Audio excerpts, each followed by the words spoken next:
What's going on, everyone? It is October 23rd, and we're going to talk about bridge loans today. Compass Real Estate just rolled out a bridge loan that's getting way more attention than I expected it to be, because talking about a bridge loan like it's an innovative product is like getting excited about the iPhone. Like, not the 11 Pro that just came out, the original iPhone. Because bridge loans have been around and available forever. And really, they're not necessarily the best solution if you're trying to access equity in this home to buy this home. There's a lot of different ways to do that. So before we jump into the different ways you can access your equity, let's talk about Compass's announcement of their new bridge loan. All right, so I just Googled it real quick. This is CNBC. Broker Compass starts offering an easier, less expensive way to get a bridge loan. Well, I would love to get into those details because that's very impressive to me. But when we look at the key points, it says Compass is offering to help connect its clients with vetted lenders who can provide bridge loans more easily, and thereby gives buyers the financial flexibility to make the down payment without having sold their existing home. You don't have to use a bridge loan to access equity to buy your new home. You don't have to do that, but they're making it sound like this is the only way. It's not the only way, and that's what I want to make sure everybody understands. There's multiple ways to do this. Let's keep going through this. All right, bridge loans are often pricey and difficult to get, but Compass representatives say their lenders, which include Better.com and Freedom Mortgage, are providing competitive rates and a streamlined process. Now, what that's alluding to, and actually before we jump into that, let me scroll down a little further into the article. Okay, here we go right here. To entice borrowers even more, Compass is offering to front the initial loan payments so that there are no out-of-pocket costs for the borrower for up to 6 months. Now, this is an interesting one because most bridge loans that I've ever used for my clients don't have payments for 6 months, and there are never out-of-pocket costs on a bridge loan. Oh, and the other thing that's important to remember here is they're saying they're fronting it. One Compass agent thought when their company was saying they were fronting the money, that it meant that Compass was covering the cost with all this money that they've raised. Like they were just going to give away money. If I went to a friend and he needed a, hey dude, can you front me some money? He's going to pay me back, right? So they're fronting it, and they're going to get it back once the property sells. A bridge loan only works if you sell the current home, the home that the bridge loan is against. So you have to sell that home, and then Compass is going to get their money back. So they're getting paid back for the money they fronted. But you don't have to front money on a bridge loan, because the way bridge loans typically work is you build the costs into the loan. Therefore, you have no out-of-pocket costs.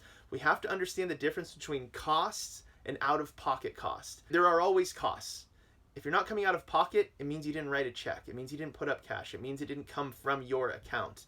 But if you're financing the closing costs or somebody else is covering them temporarily, there's still costs. That's what's important to understand here. I'm excited that they brought it up because it's a great topic, and it is a way to access equity in your current home if you want to purchase a new home. Because the reason this is becoming so relevant in the Bay Area is there's fear.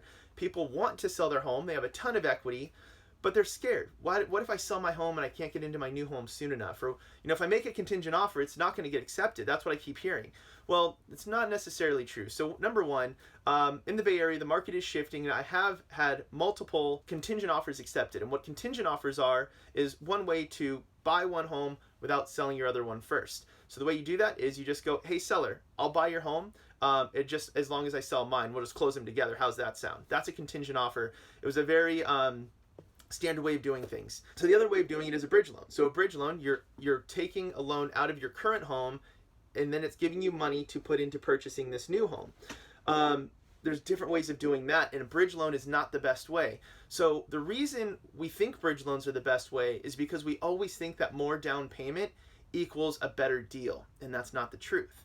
So there's a couple different things you can do. My goal is to get people into their homes with as little cost as possible. So I can avoid a bridge loan, I'm going to avoid a bridge loan. Another way of doing it is just put less money down on the home you want to buy. That way you don't have to leverage the one you already have. Buy this home, and then when you sell your other home, you can pay down your mortgage. You can do what's called a recast, where you reduce principal and they adjust your payment to be based on your new principal balance. Or if you do a first and second mortgage, you can then take the proceeds from your sale of your current home and pay off the equity line, so you're left with just one loan. There's a lot of different ways to do this, and what's important is we do it in the way that's most beneficial to you. I love they brought it up. It's a great topic. It's something that I thought everybody understood and knew, so I'm glad that it's getting the attention it's getting, because that means there's still a lot of ignorance around this topic, and it gives me an opportunity to educate. So this is important to me. If you're looking to buy up, if you own a 3-bedroom home and your family's growing into a 4-bedroom home, or you just want to sell, you're downsizing, I can help you to find the best way to access the equity in your current home and build a mortgage plan that's going to help you purchase your new home. Happy to help any way I can. Love to have a conversation around this. Feel free to leave comments below. Anything I can do to help, I'm in. Thanks so much.